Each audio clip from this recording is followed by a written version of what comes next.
Hello all of you, good morning. तो आज अपन कक्षा 9वीं में उदाहरण पहला देखेंगे। इसमें लिखा गया है, नीचे दिए गए कथन को सत्य है या असत्य है, कारण के साथ अपने उत्तर को दीजिए। ठीक है, तो अपन को ये कथन दिए गए, इनमें से सत्य क्या है और असत्य क्या है ये बताना है। ये इनके आंसर है गाइज। चलो देखते हैं ये आंसर कैसे आए हैं। तो देखिए गाइज, मैं अपने किताब में से जो उदाहरण पहला था वो यहाँ पे लिख लिया है।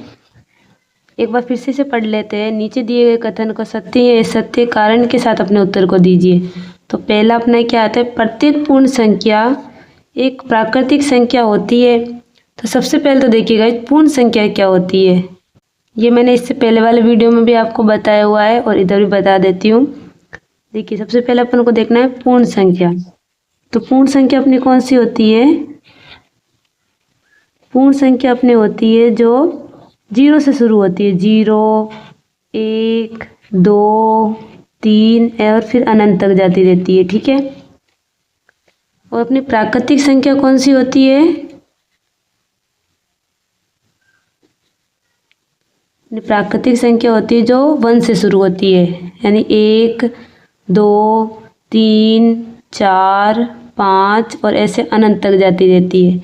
ठीक है, ये अपनी पूर्ण संख्या और ये अपनी प्राकृतिक संख्या है।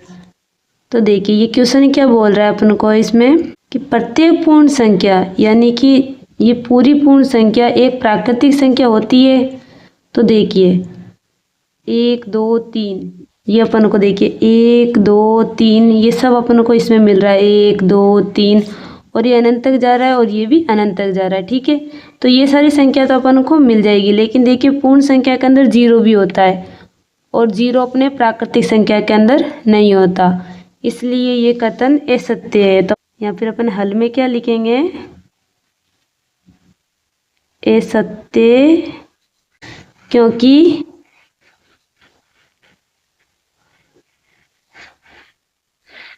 क्योंकि 0 एक पूर्ण संख्या है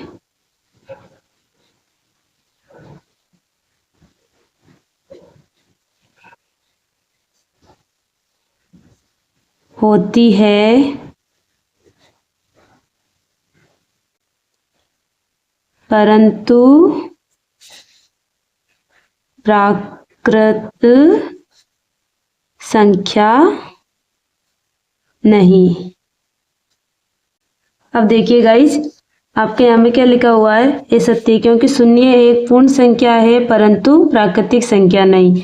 लिखने का तरीका थोड़ा इधर उधर हो सकता है, लेकिन बस आपको कॉन्सेप्ट पे ध्यान रखना है कि वो बोल क्या रहा है, इसका मतलब भी यही है। ठीक है, अभी अपन दूसरा क्वेश्चन देखते हैं। अब देखिए गाइज, अपने आगे इस क्वेश्चन में क्या बोला है कि प्रत्येक पूर्णांक एक परिमेय संख्या होता है। तो देखिए सबसे पहले तो अपन को देखना है पूर्णांक और परिमेय संख्या। तो पूर्णांक संख्या कौन सी होती है? पूर्णांक ये संख्या होती है अपनी 0, 1, 2, 3 और अनंत तक जाती रहती है। और नेगेटिव नंबर यानी कि ऋणात्मक संख्याएं भी होती है, -2 और ये अनंत तक जाता रहता है। ठीक है, और दूसरी अपने कौन सी पूछी, परिमेय संख्या। परिमेय संख्या, तो देखिए गाइस, अपनी परिमेय संख्या कौन सी होती है, जिसे अपने p/q के रूप में लिख सके। ठीक है, जिन सब संख्याओं को अपन p/q के रूप में लिख सकते हैं, यानी बट्टे के रूप में, तो वो अपनी क्या होती है, परिमेय संख्या। अब इधर ये समझना है कि ये बोला प्रत्येक पूर्णांक एक परिमेय संख्या होता है।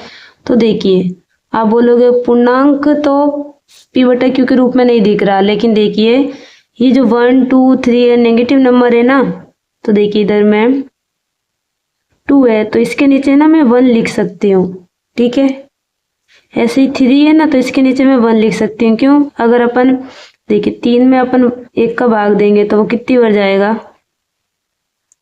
3 बार जाएगा। ठीक है,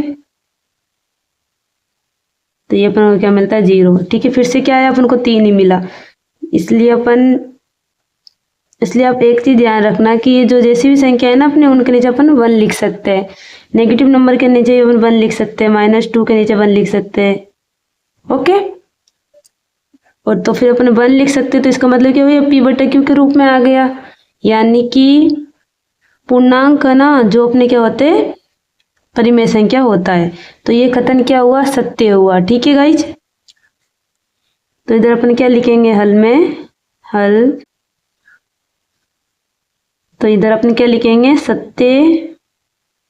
तो इसका कारण भी लिखना है क्योंकि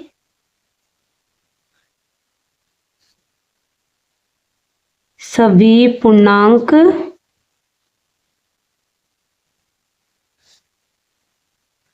को हम P/Q के रूप में लिख सकते हैं। जैसे इसका उत्तर भी दे देते हैं, जैसे मान लीजिए जो भी संख्या है ना, इन सारी, अब देखो ये अनंत तक जा रहा है, ये भी अनंत तक जा रही है, तो ये जितनी भी संख्या है ना उनको मैंने m मान लिया, तो m संख्याओं के अपन बट्टे में 1 लिख सकते हैं। ठीक है, जहां m पूर्णांक है। ठीक है, ये m को मैंने क्या माना है, जितनी भी नंबर है ना उन सबको मैंने m मान लिया है, तो इन जितने भी संख्या है ना उनके नीचे मैं अपने 1 लिख सकती हूँ। ठीक है गाइस, ये अपन लिख सकते हैं इसको 1 को। तो अपनी बुक में, अब अपने इस आंसर को बुक में मिला लेते हैं। इसमें क्या लिखा हुआ है, सत्य, क्योंकि प्रत्येक पूर्णांक m को अपन m/1 के रूप में लिखा जा सकता है और इसलिए ये एक परिमेय संख्या है। ठीक है, और मैंने इधर जो लिखा है ना वो भी गाइस गलत नहीं है। देखो ये लिखने का तरीका होता है, ये आप अपने अकॉर्डिंग भी लिख सकते हो, बस कॉन्सेप्ट सही होना चाहिए। सत्य, क्योंकि सभी पूर्णांक को हम P/Q के रूप में लिख सकते हैं, जैसे m/1 जहाँ m एक पूर्णांक है। ठीक है, तो डेफिनेशन थोड़ी इधर उधर हो सकती है, लेकिन आप ये लिख के आओ चाहे वो लिख के आओ, बस कॉन्सेप्ट के अकॉर्डिंग होना चाहिए। ओके, अब अपन लास्ट करते हैं अपना क्वेश्चन।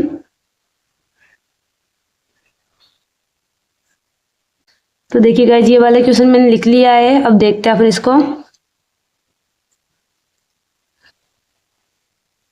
इसमें क्या लिखा है कि प्रत्येक परिमेय संख्या एक पूर्णांक होती है। तो परिमेय संख्या कौन सी होती है, अभी अपन ने देखा था, परिमेय संख्या जिसे अपन P/Q के रूप में लिख सके, और पूर्णांक संख्या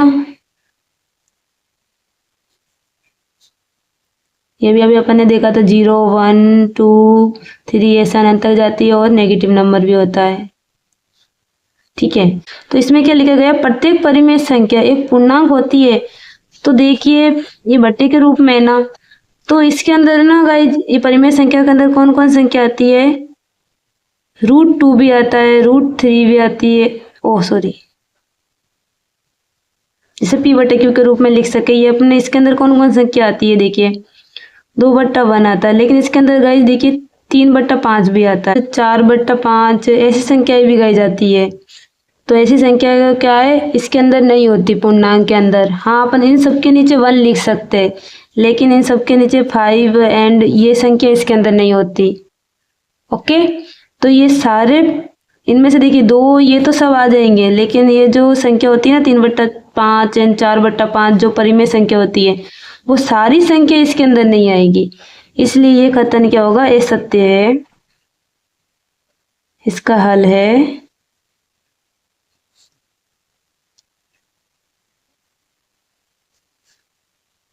क्योंकि आप इनमें से कोई सा उदाहरण लिख सकते हो, 4/5 एक परिमेय संख्या है जो कि पूर्णांक नहीं होती है। ठीक है, ये इसका हल था। आई होप आपको समझ में आया होगा। Thanks for watching guys. इसके बाद में अपन इसका उदाहरण 2 देखेंगे नेक्स्ट क्लास में। बाय।